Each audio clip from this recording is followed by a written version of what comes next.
I think it is time to discuss negotiations. So, Zelensky and Trump met in Palm Beach. They had a meeting for about 3 hours, and then they had engagements with the press. This was after Trump had a phone call with Putin the day before, and he reportedly had another phone call with Putin after this. There was another phone call scheduled after this for him to continue to talk with Vladimir Putin and have this back and forth. This is, of course, after 11, now almost 12 months of failed initiatives to try to bring an end to the war. But the way they were talking about it after this, Trump was saying that we're the closest we have ever been to a Russia-Ukraine peace deal. Now, this is the type of word games that you need to be able to look out for, because technically, and this is true, every day we are closer than ever to a Russia-Ukraine peace deal. That doesn't mean that we've made any substantial progress towards a Russia-Ukraine peace deal. It just means that, yes, we are technically closer. Just like in 1943, we were closer to the end of World War II than in 1942. That doesn't mean that any side had actually, come to a compromise, or all that means is that through the process of the linear nature of time itself, yes, we are closer than ever to a Russia-Ukraine peace deal. The percentages that were given when Trump was asked by the press during this peace conference, during this meeting with Zelensky, was 90 to 95% done. But then once asked, like, exactly where is the area of holdup, where is the area that, we're not seeing that last 10 to 5% on the low end, that we're not seeing progress on. And they said the two signs that many would recognize if you've been paying close attention to what is the biggest issues in negotiation, and it is, number one, security guarantees, the thing that could dissuade or stop another future Russian invasion and give the Ukrainians the confidence in a deal to actually believe that it might stay, might hold. And the other issue was territorial concerns. Where is the line going to go at the cessation of firing? Not who is going to accept this, who is going to accept what, but where is the line even going to go from the Ukrainian side? Because the Russian side not only wants recognition of occupied territory, wants to also move the line from where it is right now and take the rest of the Donbass region through Ukrainian withdrawal, completely without a fight. And only then they'll be able to consider ceasefires. Permanent peace deals, well, that's different. But ceasefires, we can move maybe closer in that scenario. So we're not any closer on those two big issues. One area that we were expecting maybe some movement on was going to be a referendum that could get us closer to possibly figuring out these issues. See, in Ukrainian society, you do not just ask the president what is the land and what is not the land, and the president decides. The land and territory of Ukraine is deemed by the Rada, is deemed by the Constitution, and therefore, if they want to change what is recognized as Ukrainian and not Ukrainian land, since it's recognized by the rest of the world as Ukrainian land, you can't just get Zelensky to agree to it in a late-night pressure cooker of a meeting. You're going to have to push it through the Rada. And so what Zelensky has said to President Trump, who was also criticizing the Ukrainians for a lack of elections during wartime, something that we have no modern experience with, a war, not only holding an election during a war in modern times, but doing it during a war like this one. So in order to deal with that concern of elections, and in order to assuage these concerns of the holdup on these two issues, Zelensky essentially said, "Look, we'll hold an election. We'll hold a referendum then. But in order to hold a referendum, we have to have a ceasefire because we can't have the Russians blowing up the polling stations."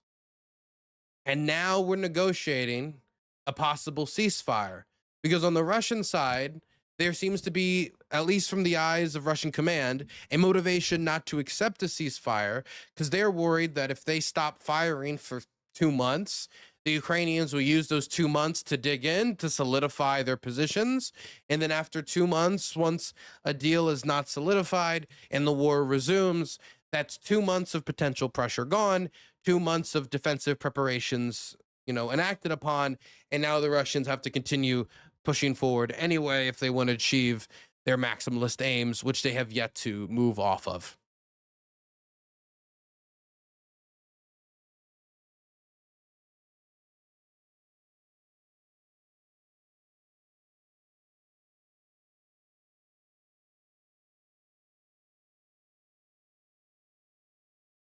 So I see us no closer. I see us no closer until there is a ceasefire. Until there is a ceasefire, in order to create the space for these referendums, we are continuously talking about negotiating. And now we're negotiating a possibility of a ceasefire. Or are we not negotiating a possibility of a ceasefire? Because on one side, we'll hear President Trump talking about the need for a ceasefire. And then in a few months, he'll say, never mind. And in a few months again, he'll say, okay, maybe we'll go for a ceasefire again. And so we're either waiting for the conditions for this vote to happen, or we're just waiting. Because without the Russians or the Ukrainians getting us any closer to actually hosting said referendum under ceasefire conditions, then this is just a lot of talking about potentialities, about hypotheticals, about negotiating, a lot of talking about talking. And that's all that's happening right now. It's a bunch of talking about talking until we get a hard date for this will be when the cannons stop firing. There's nothing stopping the Russians from dragging their feet on this and continuing to. It's been 11 months of feet dragging. Why would we think that that stops now? And I think the signs point towards more feet dragging. I think the signs don't point towards an immediate ceasefire. And that's not to say that it is impossible, but that is to say that there seems to be nothing to push the Russians to accept it. It's not as simple as just waiting for the Russians to get around to it. It's not as simple as just, waiting for the Russians to realize the errors of their ways. It is a question of creating conditions that will make them have to accept the fact that they're not going to conquer all of Ukraine, and a sooner end to the war will benefit them. But with Donald Trump unwilling to put in place the actions, either through the weapon sales or stronger economic repercussions, to compel that this is not worth it, then I have every reason to believe that the Russians are going to continue to drag it out.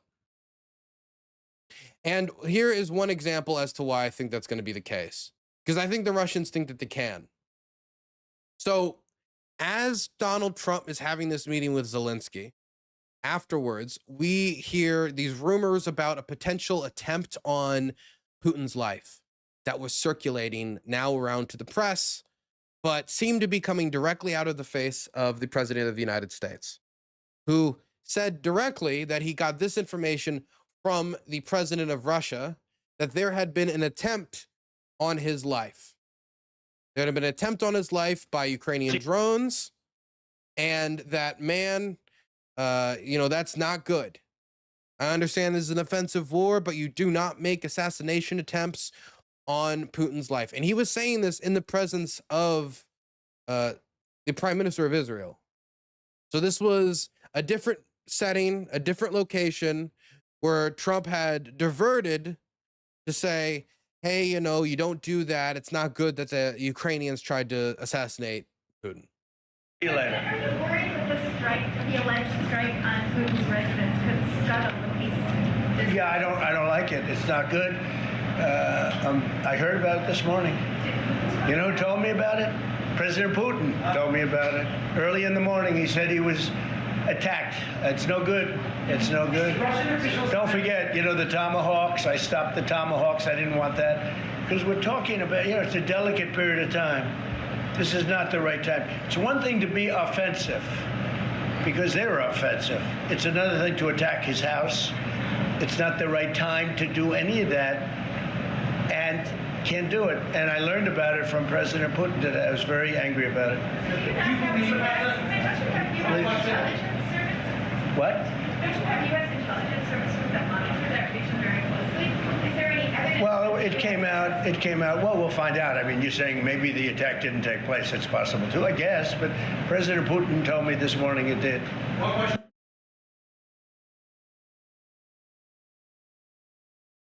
I want to remind everyone that the top intelligence official in the United States right now that is supposed to prepare the president's presidential daily brief is Tulsi Gabbard. Tulsi Gabbard. I want to also say that the night of the election, I was told that these types of people and their proximity towards him and their lack of experience would not be a problem. There'd be people in the room to stop him from making these type of basic intelligence mistakes. This is not the first time he has made a mistake, if we're making that assumption, a mistake like this. I still remember the mythical Ukrainian encirclement in Kursk that the Russians pushed on Trump in a meeting. He then went to the press, said the same thing, and the press had to go out and scramble, ask for statements from the Ukrainian armed forces and otherwise about where this encirclement was, We had not heard any reports previously about an encirclement. Where is this famed encirclement? There was no encirclement. This was something that the Russians pushed on Trump in a private meeting to give the implication to him that, oh, you're hearing that the Ukrainians are fighting on Russian territory? Well, we are doing that because actually we're stronger than them and we're going to encircle them and we're being kind by not crushing their armies. And it was a way of what would regularly represent weakness, the idea that Russia couldn't protect its own territory at the time. They're trying to turn it into strength. And they wanted to do it through information warfare conducted directly against the president of the United States. The president then accepted that attack and then opened his mental gates and then went to the press and went and told them about a fake, never happened, non-existent encirclement. And now here we are, once again, talking about an attempt at a circle event that may or may not have happened. And before I even go around and searching for testimony, this is immediately when I knew it wasn't true. When Donald Trump's only source for the fact that there was an attempt on Putin's life by assassination through drone, which is the allegation that Putin directly told Putin, that was a Freudian slip, that Putin told Trump, that the only source is Putin. And when one other journalist comes in and says, is that true? And that's all they asked. There was one follow-up. Is that true? What Putin said? Some journalist in there said, are we really going to take Putin at his words? He says, oh, well, I don't know if it's true. Now you're saying it might not be true. I don't know if it's true, but that's what Putin told me. Why do you have an intelligence network if you're not going to use it? Why do you have, why do we have screw 5 eyes, 6 eyes, 4 eyes, 3 eyes? It could be 0 eyes. You're gonna have the same amount of effect if you don't use the information at your disposal. You could simply turn to intelligence officials. Is it true that there was an attempt to kill Putin in his office? You could do that. Now, some people might come out and say, now look, this, you don't understand. This right here is Donald Trump just trying to be nice to the Russians to get on their good side diplomatically. No, he's in public claiming these things. And in public, if you were to go check out Russian sources, it's not there. During the past night from 11 p.m. to 7 a.m. next morning, the on-duty air defense systems intercepted and destroyed 89 Ukrainian unmanned aerial vehicles. And you see all these different reports, none of them in the region where this reportedly happened. Not a single one. You can look through all the reports, and this is the consistent thing that you find. Neither the regional governor nor the Ministry of Defense reported any attack of comparable scale on the Novgorod region.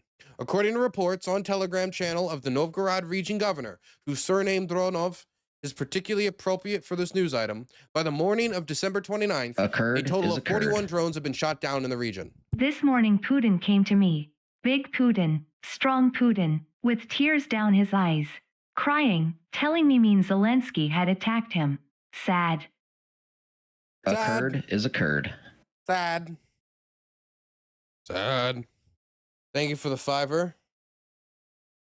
Thank you for the $2. The Ministry of Defense also reported similar information.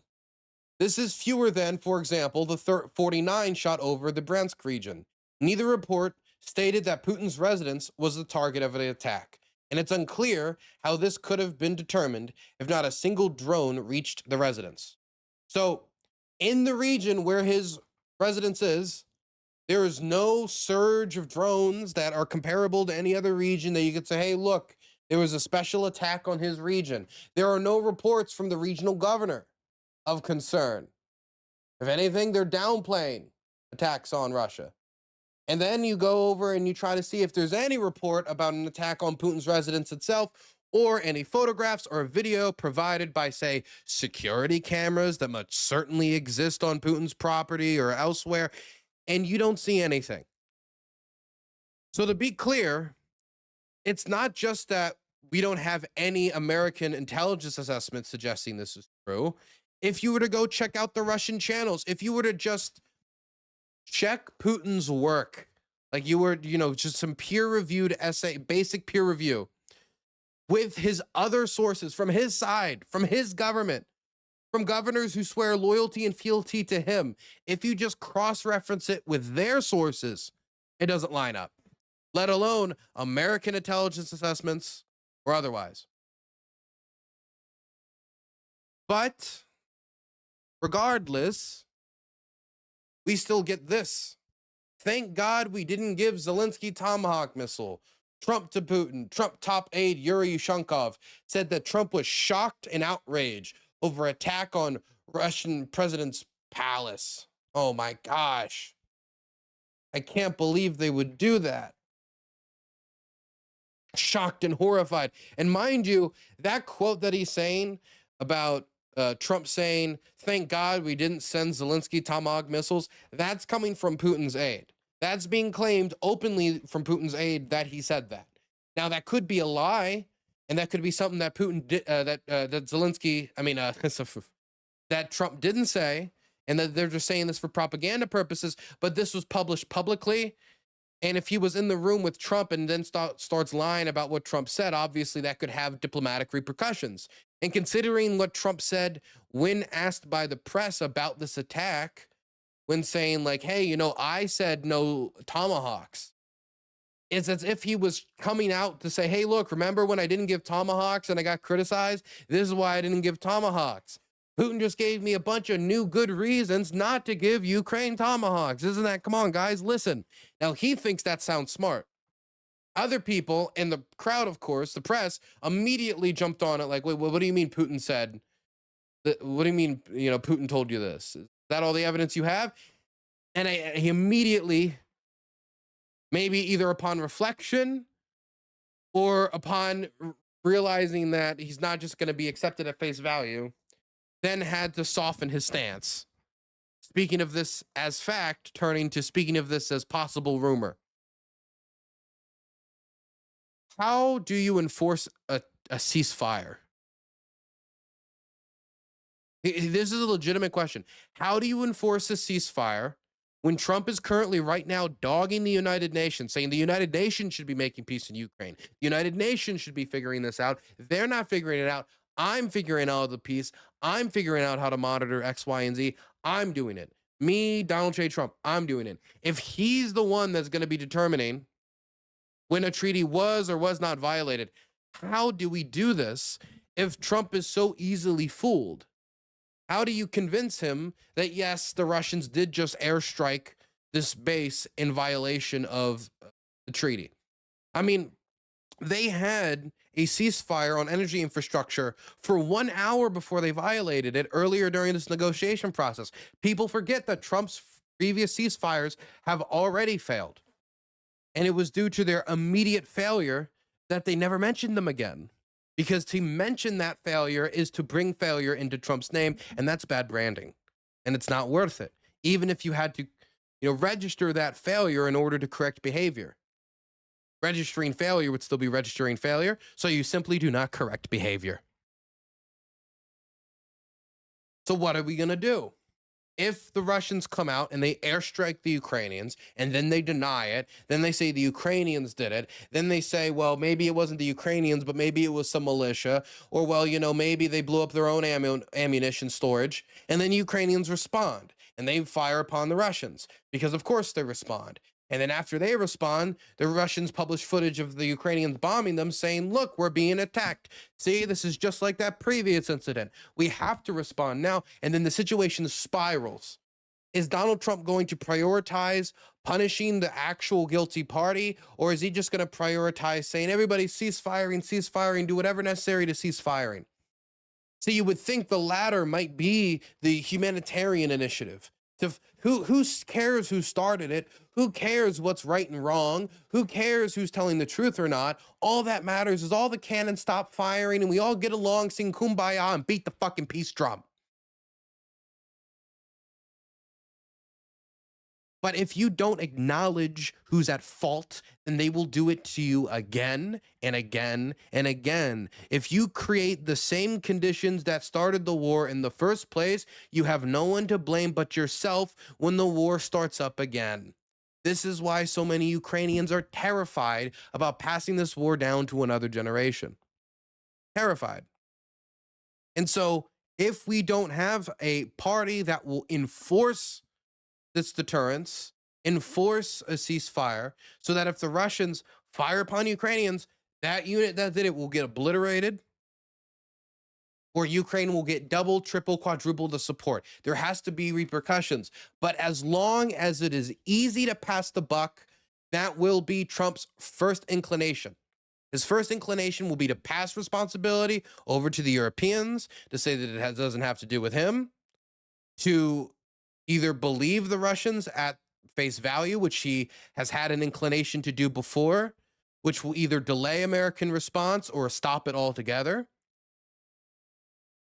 And we'll still be up shit creek, and we can just continue the cycle again and again and again, where either there'll be another strike and the whole cycle will repeat, or it will spiral to the point where the cycle is no longer even admissible. You just look and you just understand the situation has spiraled out of control, and there is no ceasefire, even if there is one in name.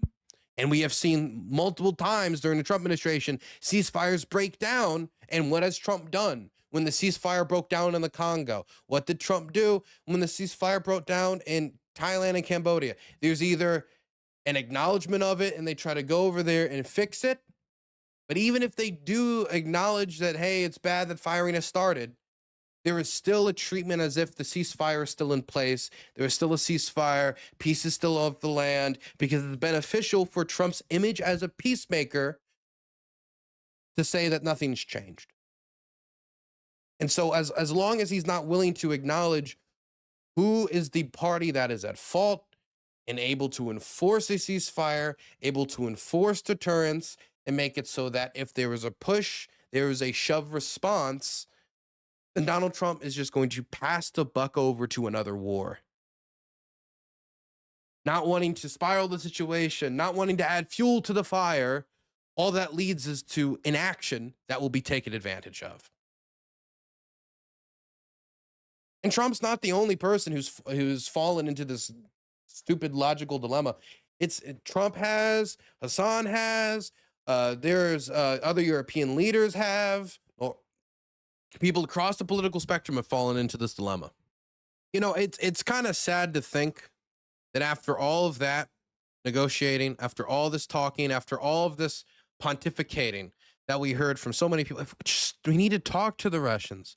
We need to talk to the Russians. If you go to them and you speak to them, well, that's better than killing. That's better than dying.